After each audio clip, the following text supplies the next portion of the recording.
Good morning student. तो I think अब हमारा ये जो रनिंग चैप्टर बायोमोलिक्यूल है वो अब कंप्लीट होने पे है। अब उसमें एंजाइम से रिलेटेड कुछ और बातों को हमें जानना है। हमने एंजाइम से के टॉपिक ही में उसका एप्लीकेशन देखा था और उसके एंजाइम की प्रॉपर्टीज को देखा था कि एंजाइम के क्या क्या प्रॉपर्टीज होते हैं। आज हम लोग देखेंगे कि एक एंजाइम काम कैसे करता है, कि एंजाइम का एक्शन जो है वो कैसे होता है, ठीक है ना। तो हम लोग एंजाइम से रिलेटेड जो भी उसके वर्क करने के जो तरीके हैं, एंजाइम कैसे सबस्ट्रेट के साथ बाइंड करता है, कैसे एंजाइम सबस्ट्रेट कॉम्प्लेक्स बनता है, ये सारा चीज को आज हम लोग नोटिस करेंगे या देखेंगे। ओके, तो हम लोग हेडिंग देंगे mode of enzyme action. Heading हमारा आज का क्या होगा? Mode of enzyme action.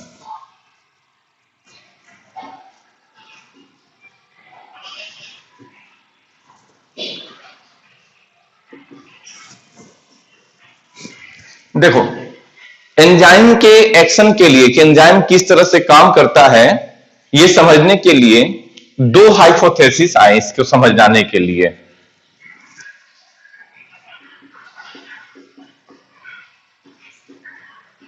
To hypothesis for enzyme action. जो एक फर्स्ट हाइपोथेसिस आया उसमें उसका नाम है लॉक एंड की हाइपोथेसिस, और जो सेकंड हाइपोथेसिस आया वह है इंड्यूस फिट थ्योरी या इंड्यूस फिट हाइपोथेसिस। ओके, अब ये वन बाय वन करके हम लोग इन्हीं दोनों हाइपोथेसिस को देखेंगे। तो सबसे पहले हम लोग देखते हैं, अभी स्टार्ट करते हैं लॉक एंड की हाइपोथेसिस। जैसा कि आप यहां पे इसका नाम देख रहे हो, लॉक एंड की। यहां पर लॉक एंड की का सेंस, ये लॉक समझ लो एंजाइम है। Lock means enzyme and lock and की, ये की हाइपोथेसिस। तो यहां पर की किसके लिए? तो की समझ लो सबस्ट्रेट है। अब आप याद करो, कल हमने आपको एक एंजाइम की प्रॉपर्टीज में स्पेसिफिसिटी करके टॉपिक बताया था, याद कीजिए। यहां पर जो एंजाइम की प्रॉपर्टीज है उसमें एक टॉपिक आया था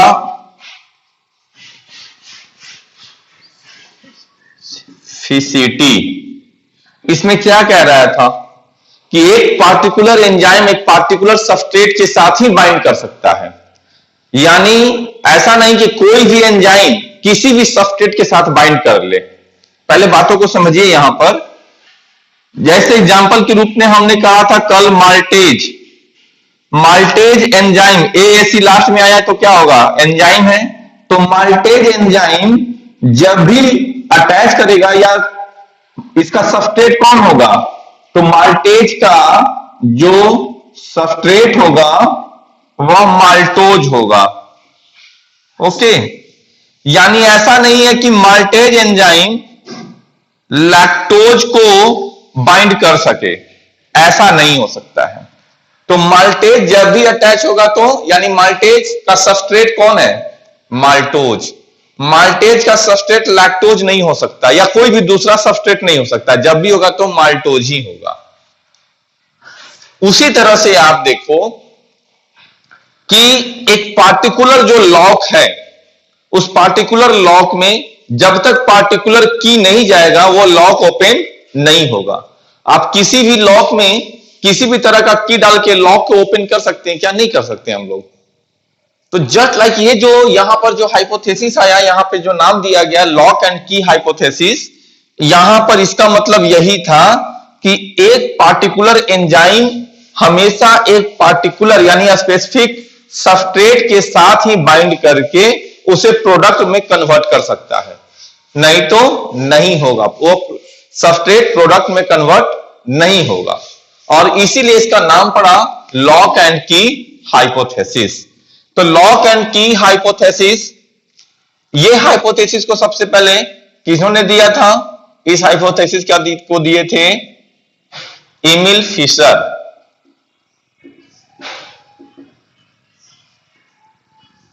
ये साइंटिस्ट का नाम था एमिल फिशर, इन्होंने इस हाइपोथेसिस को दिया। तो ये हाइपोथेसिस हमारा कहता क्या है? तो अकॉर्डिंग टू दिस हाइपोथेसिस,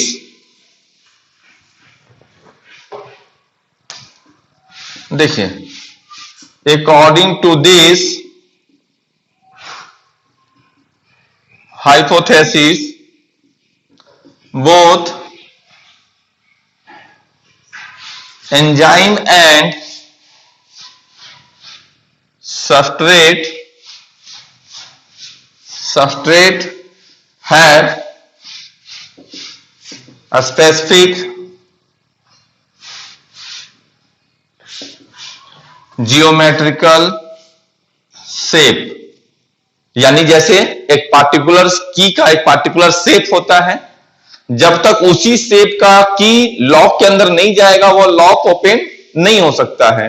उसी तरह यहां पर तो ऐसा कह रहा है कि और वैसा ही उस की के जैसा शेप लॉक के अंदर बना होता है, तभी तो वो की अंदर जा पाता है, नहीं तो नहीं जाएगा।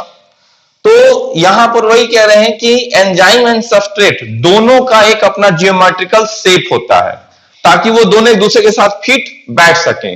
अब अगर शेप में कोई चेंजेज आया, इसका मतलब है कि सबस्ट्रेट एंजाइम के साथ बाइंड नहीं होगा, और जब तक सबस्ट्रेट एंजाइम के साथ बाइंड नहीं होगा, रिएक्शन पूरा नहीं होगा, दैट मींस कि वह प्रोडक्ट में कन्वर्ट नहीं हो सकता है।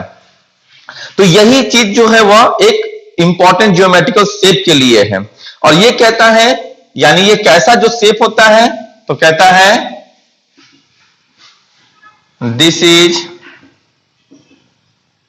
Similar to lock and key, यानी कि ये जो है वह जिस तरह का लॉक एंड की का एक अपना ज्योमेट्रिकल शेप होता है, जिसकी वजह से लॉक के अंदर जब की जाता है तो वो लॉक ओपन होता है, उसी तरह का ज्योमेट्रिकल शेप किसके अंदर होगा? यानी एंजाइम और सबस्ट्रेट दोनों के होते हैं। अब यहां पर देखिए,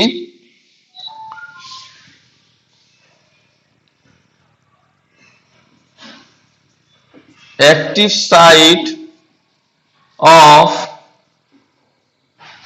enzyme contain a special group like NH2,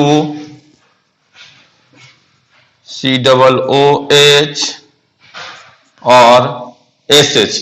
तो एंजाइम का जो एक्टिव साइट होता है वहां पर कुछ स्पेशल ग्रुप होते हैं, यानी NH2 का स्पेशल ग्रुप हो, कार्बोक्सिलिक एसिड का यानी COOH का ग्रुप हो, या एसएच का जो है वह ग्रुप हो, जो क्या करते हैं? ये स्टेबलाइज करते हैं सबस्ट्रेट के कांटेक्ट को,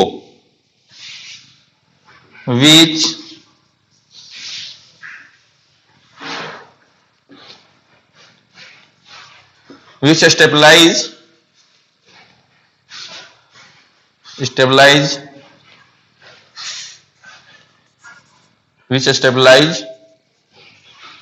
the contact with substrate. Active site तो आप जान रहे हैं, कल भी आपको मैंने बताया था कि एंजाइम के जिस जगह पर सबस्ट्रेट आके बाइंड होता है और होल्ड करके रखा रहता है रिएक्शन के लिए, उस एंजाइम के एरिया को या उस जगह को ही हम लोग एक्टिव साइट कहते हैं। और उसी एक्टिव साइट पे कह रहा है कि कुछ स्पेशल ग्रुप होते हैं जैसे COOH, SH और NH2, जो सबस्ट्रेट को पकड़ के रखने में मदद करता है। तो यहां पर वही चीज आपको हम कह रहे हैं कि active site of enzyme contain a special group like NH2, COOH और SH which stabilize the contact with substrate, यानी सबस्ट्रेट को पकड़ के होल्ड करने में ये मदद करेगा, जैसे लॉक एंड की ओपन बाय अ स्पेसिफिक की।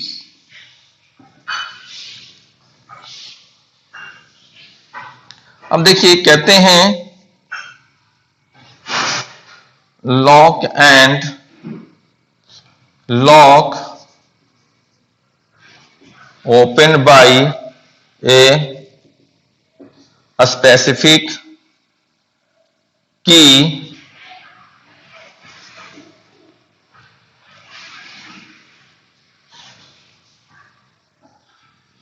enzyme hold or attach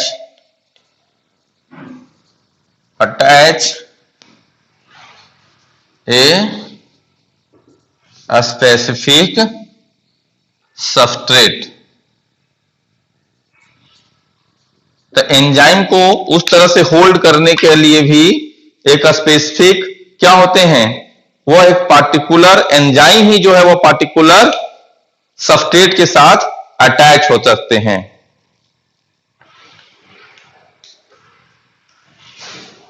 अब कहते हैं, जैसे कल भी आपको मैंने बताया था एंजाइम सबस्ट्रेट कॉम्प्लेक्स के बारे में, कि जब एक एंजाइम किसी पार्टिकुलर सबस्ट्रेट के साथ होल्ड करता है तो एक अनस्टेबल स्ट्रक्चर बनाता है जिसे हम लोग कहते हैं एंजाइम सबस्ट्रेट कॉम्प्लेक्स।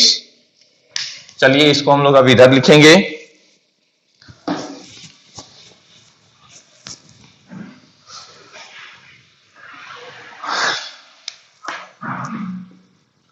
कहते हैं कि when A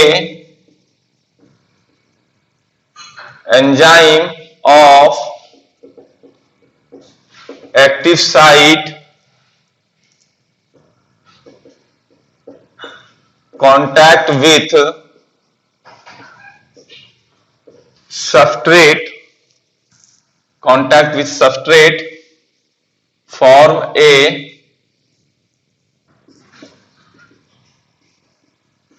structure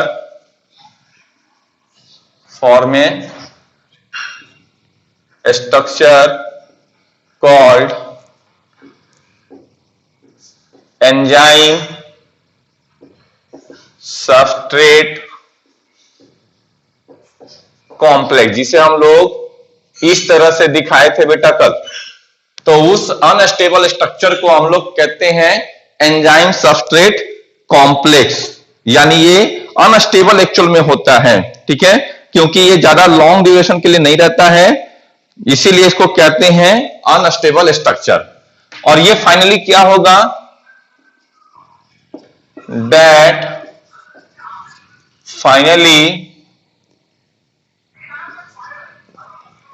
finally undergo chemical reaction to form product। तब ये फाइनली क्या बनाएगा, प्रोडक्ट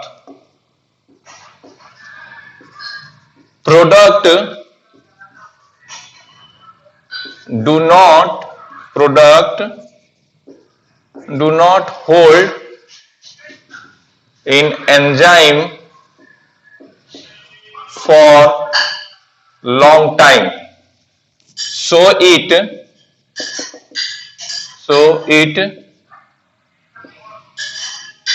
release from enzyme 2 यानी एंजाइम से वो रिलीज हो जाएगा। तो जो सबस्ट्रेट प्रोडक्ट बना है वो ज्यादा देर तक एंजाइम के अंदर होल्ड होकर नहीं रह सकता है, तो उसे एंजाइम से रिलीज होना पड़ेगा। और फाइनली एंजाइम क्या होगा, वह एंजाइम फिर फाइनली दूसरे साइकिल में चला जाएगा and enzyme go to next cycle और वर्क, और दो एंजाइम जो रिलीज हुआ है वो दोबारा से चला जाएगा दूसरे वर्क के लिए, ठीक है। अब आइए इसको एक डायग्राम से हम लोग समझने की कोशिश करते हैं, ठीक है ना। तो इसका अगर डायग्राम हम लोग देखेंगे बेटा तो समझ लो इस तरह से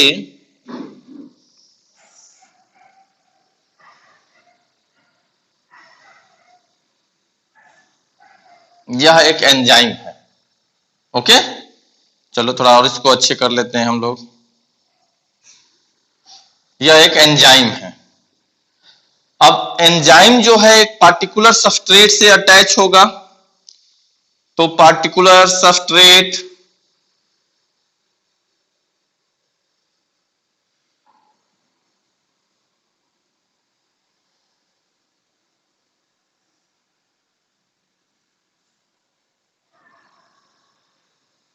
यह जो हुआ एक पार्टिकुलर सबस्ट्रेट है।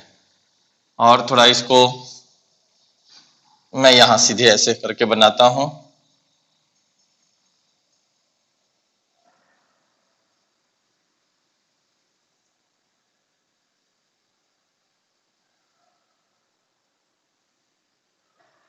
देखो, और ये हो गया सबस्ट्रेट। तो इसमें जब भी फिट होगा तो इसी शेप का सबस्ट्रेट फिट हो सकता है। ये जो सॉकेट है, इस सॉकेट के लिए ऐसा सॉकेट होना जरूरी है। कोई दूसरे स्ट्रक्चर का अगर सबस्ट्रेट आएगा तो इसके अंदर फिट नहीं हो सकता है। ये लॉक एंड की हाइपोथेसिस इसी चीज को समझाने की कोशिश किया। अब यहां से ये क्या हो जाएगा, इस तरह से बन जाएगा।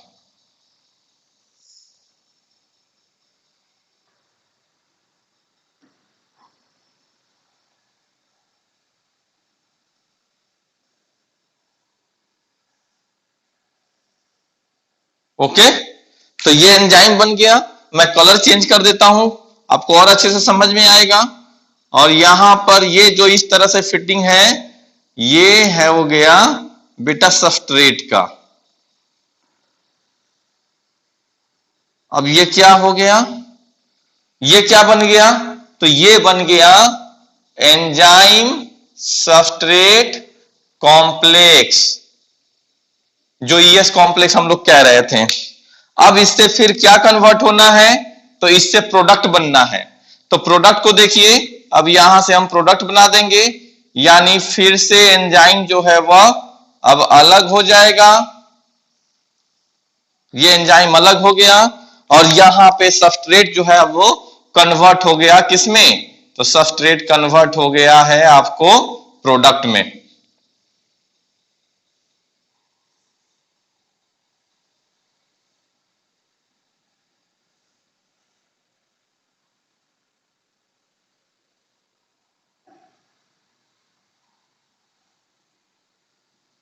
अब आप सोच रहे हैं सर इसको दो भाग में क्यों कर दिए। अरे एंजाइम या तो दो सबस्ट्रेट को जोड़ करके कुछ नया प्रोडक्ट बनाएगा, या एक बड़े सबस्ट्रेट को तोड़ करके दो छोटे छोटे अलग से प्रोडक्ट बना देगा। यहां पर यही समझाने के लिए, तो ये जो हुआ ये क्या हो गया, ये प्रोडक्ट हो गया। और ये क्या रिलीज हुआ, ये एंजाइम रिलीज हो गया। और यही एंजाइम दोबारा से फिर दूसरे साइकिल में चला जाता है, किस चीज के लिए, तो फिर से ऐसा साइकिल को पूरा करने के लिए। तो यहां पर क्या लिखा है मैंने कि नेक्स्ट साइकिल या नेक्स्ट वर्क के लिए चला जाएगा। अब दूसरा काम फिर से इस तरह से ये काम करेगा। तो एक ये स्ट्रक्चर आप समझ गए। चलो इसका एक और स्ट्रक्चर समझाता हूं। आप यहां पे सोच रहे होंगे कि सर यह एक सबस्ट्रेट है और ये सबस्ट्रेट यहां पर इस तरह से प्रोडक्ट बनाया है। आपको मैं दूसरा एक और इसी तरह से शेप में समझाता हूं। एक और देखिए,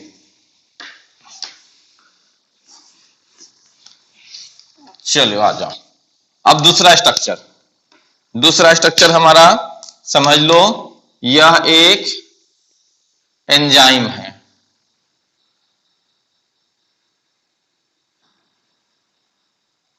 ओके,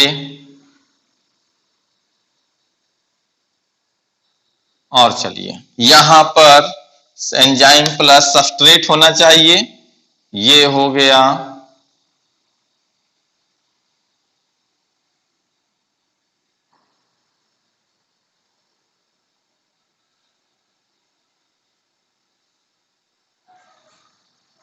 ये सबस्ट्रेट हो गए, ये है सबस्ट्रेट। तो यह एक एंजाइम हुआ और ये सबस्ट्रेट हो गया, दोनों सबस्ट्रेट हैं। ओके, अब यहां से इन दोनों को इस एंजाइम के साथ रिएक्शन, एंजाइम जो है इनको रिएक्शन करवाना है। तो ये क्या कर लेगा इस तरह से,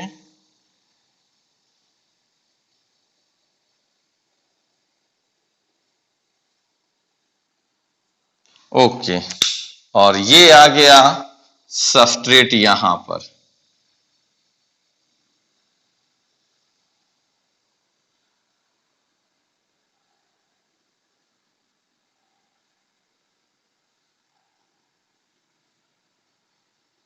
ठीक, अब देखो, तो ऐसे इसको हम लोग, ये रिवर्सिबल प्रोसेस है, तो इस तरह से इंडिकेट करने की कोशिश करते हैं।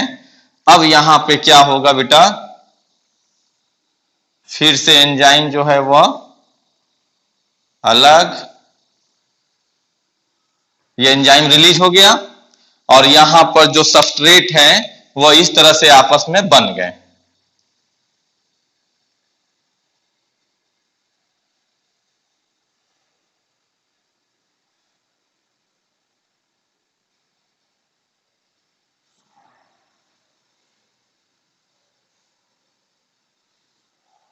दोनों जुड़ गए, तो ये क्या बन गया, ये बन गया प्रोडक्ट। तो ये हो गया एंजाइम और ये हो गया प्रोडक्ट। तो एक वो डायग्राम देखे थे और एक ये स्ट्रक्चर देख लिए आप लोग। तो स्ट्रक्चर से समझाने का, यानी ये दो अलग अलग सबस्ट्रेट को जोड़ करके एक प्रोडक्ट बना दिया, ये दोनों जुड़ गए एक प्रोडक्ट बन गया, या एक को तोड़ करके दो बना दे।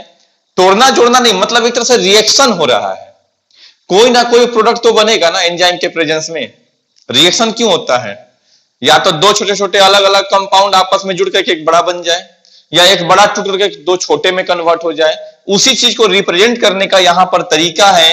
इस तरह से मैंने आपको समझाने की कोशिश की, और ये जो एंजाइम है फिर से आ जाएगा दोबारा से इस साइकिल में यूज होने के लिए। एंजाइम का दोबारा साइकिल में यूज होने के लिए भी आपको एक तीसरा स्ट्रक्चर देते हैं। यहां तक ये बात समझ गए, तो एंजाइम का साइकिल जो है वो किस तरह से चलता है वो भी देख लीजिए आप।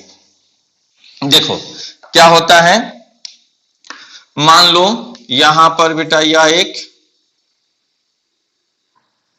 एंजाइम है, ओके, यह एक एंजाइम है, ये एंजाइम, और यहां पर ये सबस्ट्रेट है, यहां पर सबस्ट्रेट है।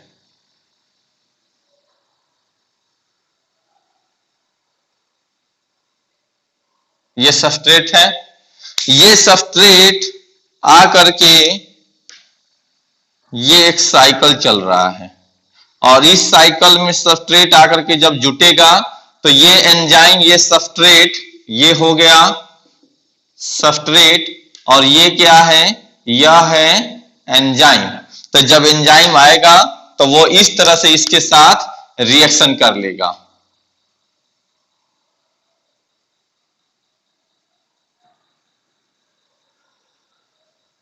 जुड़ गया, ओके, ये जुड़ गया, तो ये क्या बन गया, ये सबस्ट्रेट था, ये एंजाइम था, तो क्या बन जाता है, एंजाइम सबस्ट्रेट कॉम्प्लेक्स, ओके। अब ये फिर साइकिल की ओर आगे बढ़ेगा, तो ये फाइनली हमें क्या दे देगा, यहां से चला, यहां से अगर चलेगा तो ये हमें यहां पर रिलीज कर देता है प्रोडक्ट को, यानी यहां पर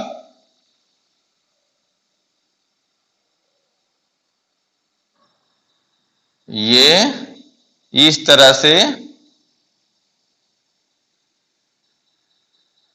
प्रोडक्ट दे दिया, ठीक है। तो ये हमारा ये प्रोडक्ट बन गया बेटा। ये एंजाइम सबस्ट्रेट कॉम्प्लेक्स जुड़ेगा तो कभी भी क्या होगा, रिएक्शन करवा करके वो फाइनल में किसमें कन्वर्ट करना है, उसको फाइनली जो है वह प्रोडक्ट में कन्वर्ट करना है। और जो ये एंजाइम था, ये एंजाइम यहां पे इस तरह से आ गया,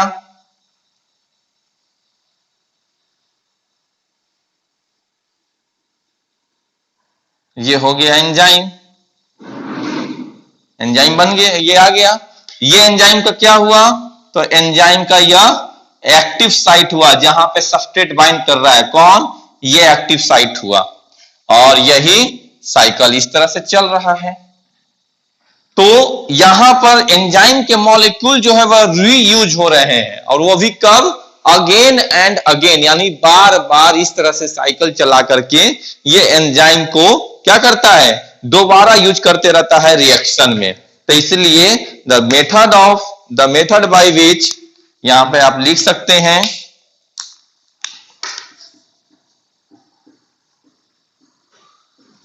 the method by which enzyme molecule, the method by which enzyme molecule can be used again and again, can be used again and again, can be used again and again। ये इस चीज को याद रखिएगा, ये आपके लिए इंपॉर्टेंट है, जरूरी है समझने के लिए कि आखिर एक एंजाइम का मॉलिक्यूल जो है वह किस तरह से अगेन एंड अगेन यूज हो रहा है। आपको ये चीज समझना जरूरी है, इसीलिए इस चीज को दोबारा से मैंने यहां पर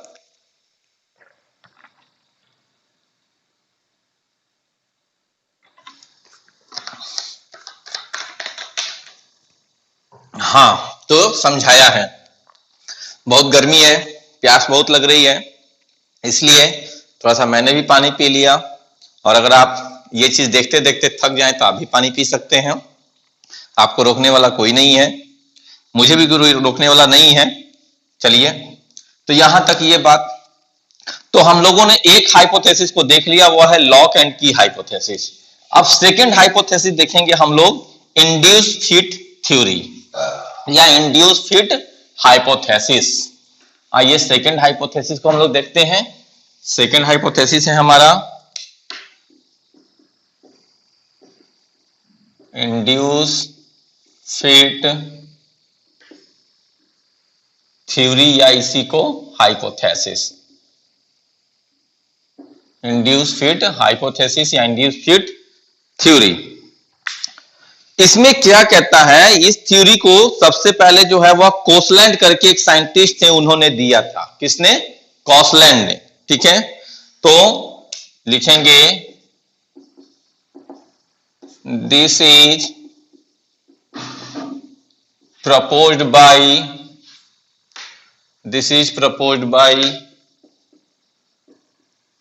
कोसलैंड। ठीक है, अब इसमें अकॉर्डिंग टू दिस, यहां पर एसी ऐसे लिखे, अकाउंट मत समझिएगा, बायोलॉजी में शॉर्ट में इसको अकॉर्डिंग टू कर देते हैं। तो अकॉर्डिंग टू दिस कहता है enzyme have two group, enzyme के पास टू ग्रुप होते हैं। वो ग्रुप कौन कौन से हैं? तो कहता है टू ग्रुप, दैट इज, एक ग्रुप का नाम है buttressing, BUTTRESSI, buttressing group and catalytic group, buttressing group and catalytic group. यानी इस हाइपोथेसिस के अकॉर्डिंग ये कह रहे हैं कि एंजाइम के पास दो तरह के ग्रुप होते हैं, एक ग्रुप का नाम है बटरेसिंग ग्रुप और दूसरे ग्रुप का नाम है कैटालिटिक ग्रुप। पहले यहां तक की हम बात समझ गए। दोनों का एक अपना अपना रोल है, किसका? इस बटरेसिंग ग्रुप का और कैटालिटिक ग्रुप का। बटरेसिंग ग्रुप जो है वह सपोर्ट करने का काम करता है सबस्ट्रेट को, और कैटालिटिक ग्रुप जो सबस्ट्रेट का जो बॉन्ड है उसको वीक करने का काम, यानी कमजोर करने का काम करता है। ठीक है, तो ये दोनों का रोल अलग अलग है भाई। जैसे कहता है कि लॉक एंड की हाइपोथेसिस में क्या था कि सबस्ट्रेट और एंजाइम के एक अपना पार्टिकुलर जियोमेट्रिक शेप होता है, उस हाइपोथेसिस के थ्रू अगर जाएंगे तब। लेकिन इस हाइपोथेसिस के अगर थ्रू हम लोग जाएंगे तो इसमें कहता है कि एंजाइम के पास पहले से वैसा शेप नहीं होता है। एक्टिव साइट का जो शेप है, जिस एक्टिव साइट पे आके सबस्ट्रेट अटैच करता है, उसका एक पार्टिकुलर फिक्स जियोमेट्रिकल शेप होता है, वैसा नहीं है।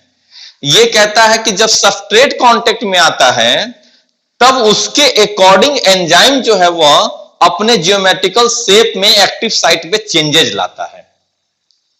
और उसमें मदद कौन करता है? तो ये बटरेसिंग ग्रुप जो है उसके जियोमेट्रिकल शेप को चेंज लाने में करता है। और तब कैटालिटिक ग्रुप न्यूक्लियोफिलिक रिएक्शन से, छोड़ दीजिए न्यूक्लियोफिलिक और ये सब, अभी फिर आपको कंफ्यूज करेगा, फिर हम कहेंगे केमिस्ट्री की बात है। बस इतना समझ लो कि कैटालिटिक ग्रुप वहां पे जो बॉन्ड है उस बॉन्ड को कमजोर करने का काम ये कैटालिटिक ग्रुप करता है एंजाइम का। तो ये दो चीज आपको जो है थोड़ा सा ध्यान में रखना होगा। तो लिखते हैं इसको, the buttressing group is meant for the buttressing group is meant for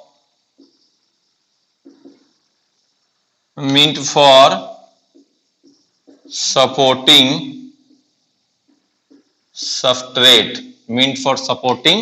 substrate, और नेक्स्ट क्या कहता है, the catalytic group are able to weaken the bond of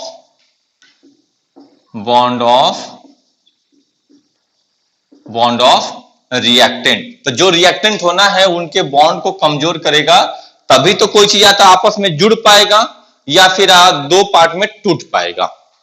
अगर कोई रिजिड हो जाए कि आप देखो, ये मान लो कि एक कंपाउंड है, इसको दो पार्ट में करना है, तो इसको यहां से ओपन करेंगे, लेकिन अगर ये ओपन ही नहीं हो, यहां पे इतना मजबूत हो जाए, यहां पे फेविक्विक गिरा करके इसको बॉन्ड, समझो कि इसका बॉन्ड ही नहीं टूटेगा, तो सेपरेट होगा नहीं, हो पाएगा। तो उसी तरह से उनके बॉन्ड को वीक करना पड़ेगा ताकि वो क्या हो, दो पार्ट में बटे या फिर कोई नया प्रोडक्ट जो है वह बना पाए।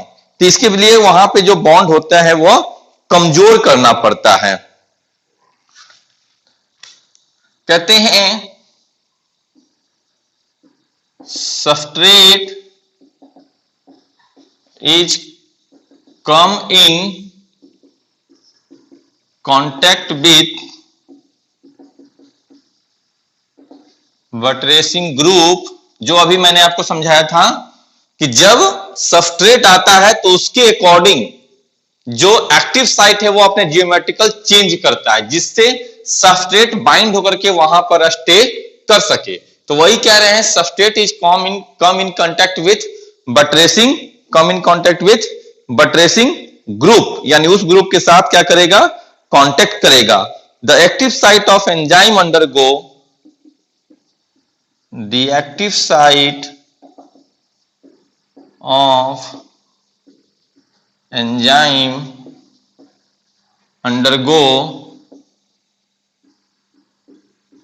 conformational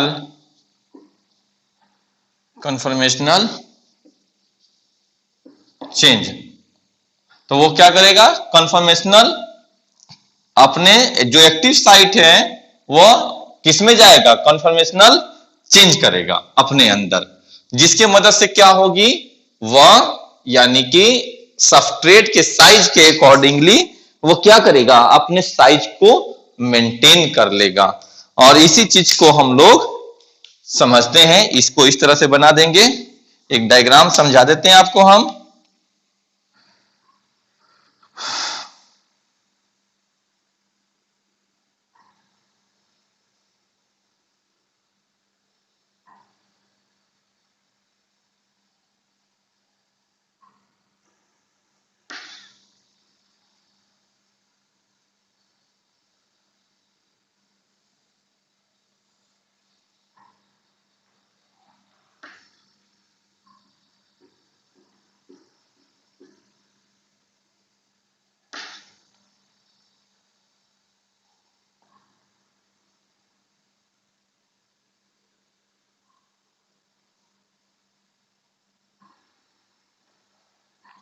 थोड़ा और ऊपर से मैं बनाता हूं, शायद आपको नीचे तक का नहीं दिखाई दे।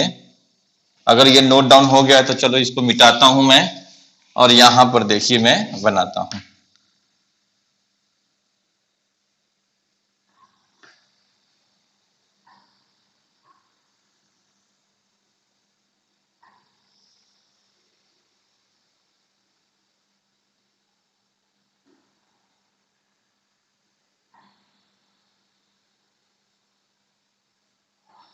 या समझो कि एक एंजाइम है,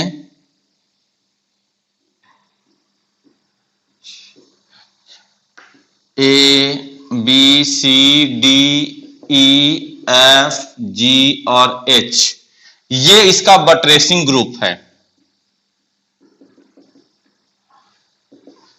ये इसका बटरेसिंग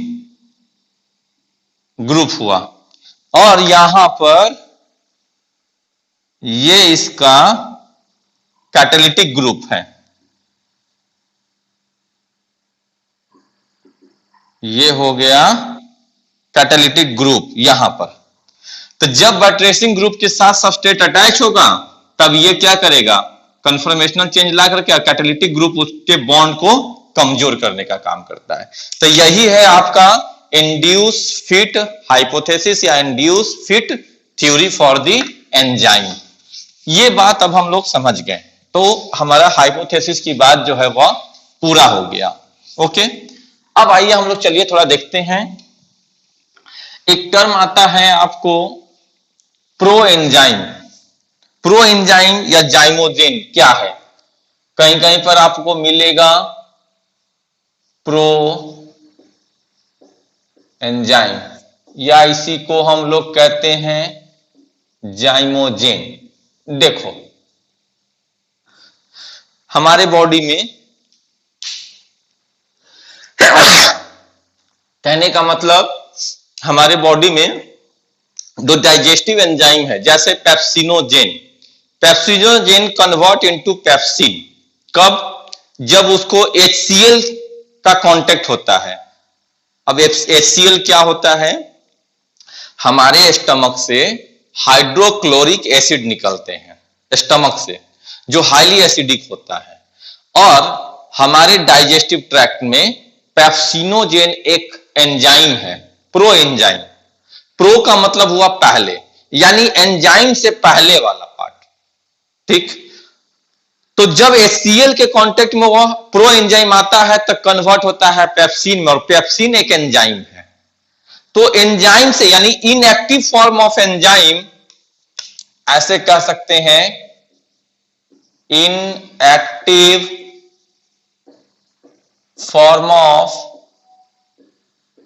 एंजाइम, यानी जो एंजाइम अभी पूरी तरह से काम करने के लायक नहीं हुआ है, यानी जो एंजाइम अभी एक्टिव नहीं है, उसी एंजाइम को हम लोग कहते हैं प्रो एंजाइम। तो inactive form of enzyme called pro enzyme, which convert into an active enzyme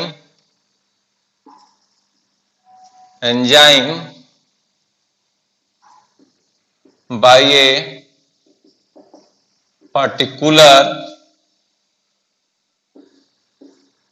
environment, by a particular substance or in environment। जैसे एग्जाम्पल के रूप में देखिए, पेप्सिनोजेन इज एन, या pepsinogen is a pro enzyme which convert into an active enzyme by HCl in gastric juice. HCl कहां होता है, तो गैस्ट्रिक जूस में, ठीक। तो यानी कि ये जो पेप्सिनोजेन है बेटा, pepsinogen is a pro enzyme, यानी जब तक पेप्सिनोजेन होगा तो कोई काम नहीं कर पाएगा वो। लेकिन जब इस पेप्सिनोजेन के ऊपर ये पेप्सिनोजेन किसके कांटेक्ट में आया, HCl के कांटेक्ट में आया, तो ये कन्वर्ट हो जाता है किसमें, ये कन्वर्ट हो गया पेप्सिन में, और pepsin is a active enzyme, यह एक एक्टिव एंजाइम हो गया। तो यही प्रो एंजाइम का मतलब इनएक्टिव फॉर्म ऑफ एंजाइम, जो किसी पार्टिकुलर सब्सटेंस या किसी एनवायरमेंट में यानी पार्टिकुलर पीएच में, HCl के कांटेक्ट में आने का मतलब लो पीएच यानी हाईली एसिडिक होता है। HCl क्या है? हाईली एसिडिक है। तो इस पार्टिकुलर पीएच में आया तो ये क्या हो गया? पेप्सिन में कन्वर्ट हो गया। तो इसी को क्या कहते हैं हम लोग? प्रोएंजाइम या जाइमोजेन कहते हैं। ये बात हो गई।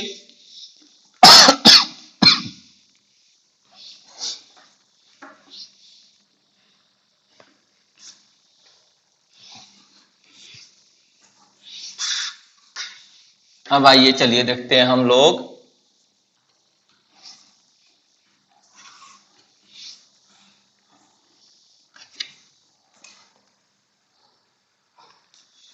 अब एक हम लोग डिफरेंस देखते हैं। यहां पर हेडिंग देंगे आप इनऑर्गेनिक कैटलिस्ट और इधर देंगे आप एंजाइम। तो ये हम लोगों को इनऑर्गेनिक कैटलिस्ट और एंजाइम के बीच में डिफरेंस देखना है। इनऑर्गेनिक कैटलिस्ट का यूज होता है केमिकल रिएक्शन में, यानी जो लिविंग बॉडी के बाहर जो रिएक्शन हो रहा है, जैसे सिंपल कहें तो CO2 ये मान लो H प्लस O2 मिलके क्या बनाते हैं? H2O। यह एक केमिकल रिएक्शन हुआ। लेकिन CO2 प्लस H2O मिलकर के क्या बना देते हैं? शुगर। किसके अंदर? तो प्लांट के सेल में। तो ये क्या हो गया? Biochemical reaction. तो बायोकेमिकल रिएक्शन में एंजाइम की जरूरत पड़ती है, जबकि केमिकल रिएक्शन में कैटलिस्ट क्या काम करता है? रिएक्शन के रेट को बढ़ा देता है। एंजाइम भी क्या काम करता है? उस दिन लिखाए थे कि enzyme directly not start chemical reaction but it increase the rate of chemical reaction. उसी तरह कैटलिस्ट भी होता है। तो यहां पर लिखिए सबसे पहले क्या है? Inorganic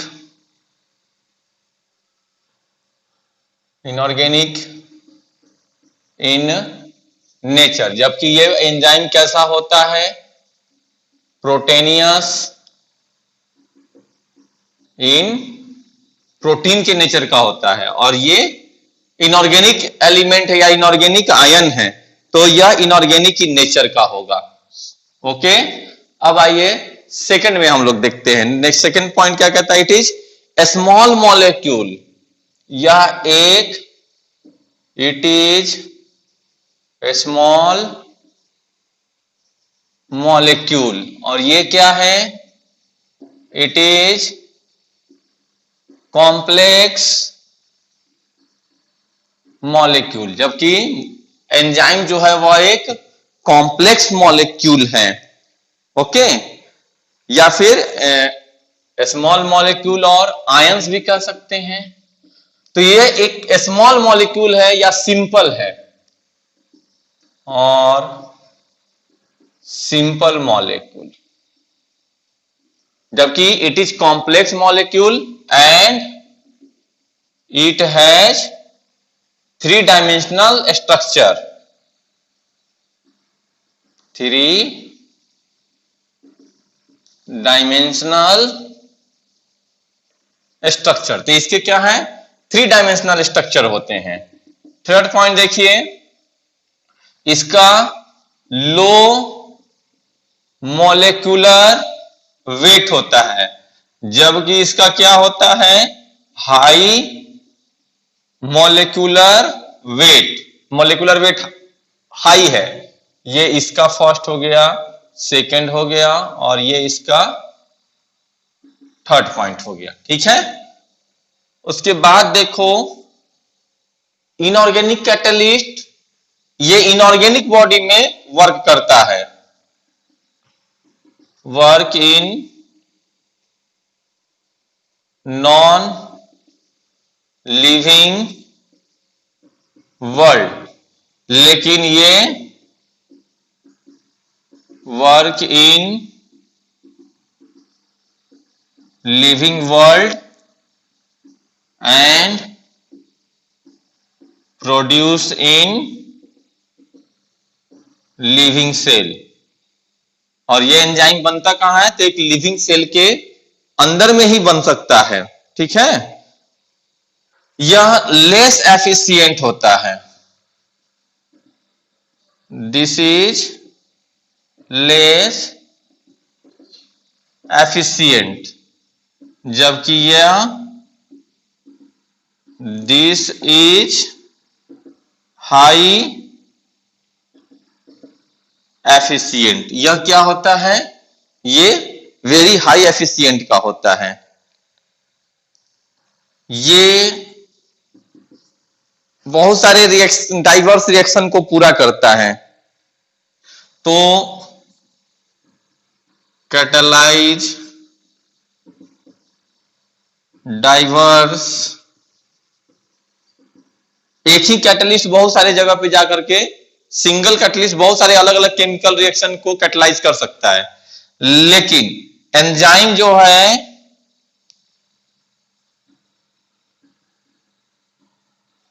enzyme has a specific catalytic action, यानी ये सभी जगह नहीं, इसका जो कैटालिटिक इफेक्ट है वह स्पेसिफिक है, जबकि इसका कैटालिटिक जो है वह बहुत सारे जगह पे है। या एंजाइम कैटालाइज ऐसे कर दीजिए, एंजाइम कैटालाइज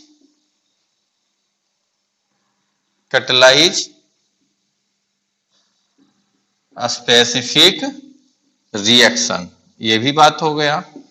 तो ये जो है वह एक डिफरेंस है इनऑर्गेनिक कैटलिस्ट में और एंजाइम के बीच का। Okay,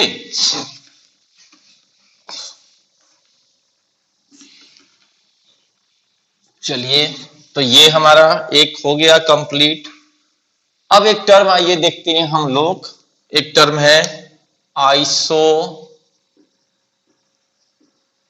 enzyme.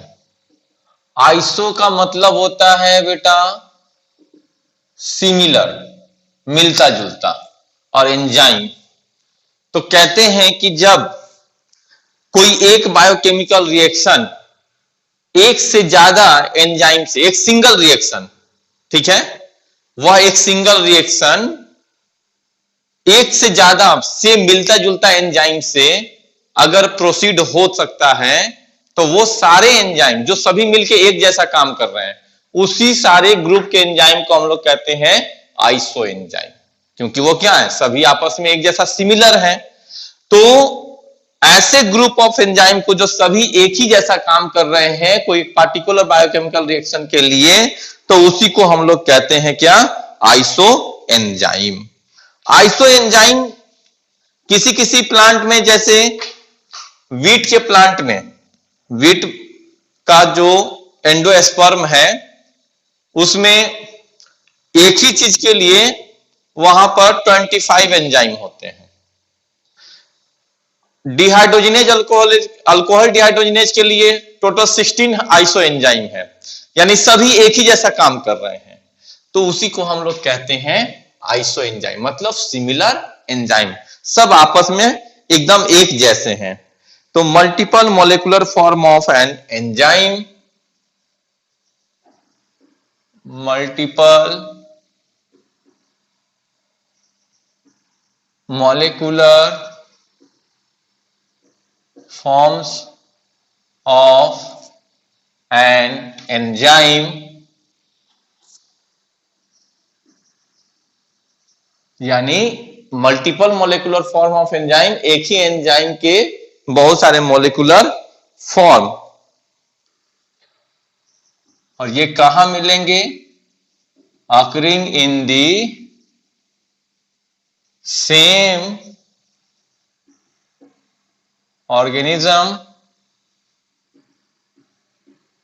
और वो सभी एक ही ऑर्गेनिज्म में, ऐसा नहीं कि अलग अलग में मिलना चाहिए, occurring in the same organism, यानी सभी जो है वह एक ही ऑर्गेनिज्म में मिलेंगे, occurring in the same organism and having a similar substrate activity and having a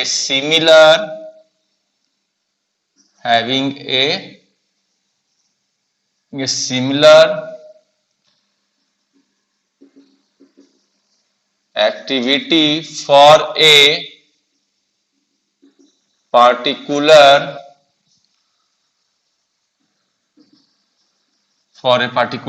substrate, यानी एक ही सबस्ट्रेट के लिए वो सभी का एक ही जैसा एक्टिविटी है, called iso enzyme. Example alpha amylase of wheat endosperm. Alpha amylase एक एंजाइम है, ठीक है, जो कार्बोहाइड्रेट को कैटालाइज करता है, और किस में, तो व्हीट एंडोस्पर्म। तो उसके पास अभी जो हम लोगों ने डिस्कस किया था, तो वैसे जो है वो कितने हैं टोटल, तो उसके 16 एंजाइम है। Wheat endosperm has 16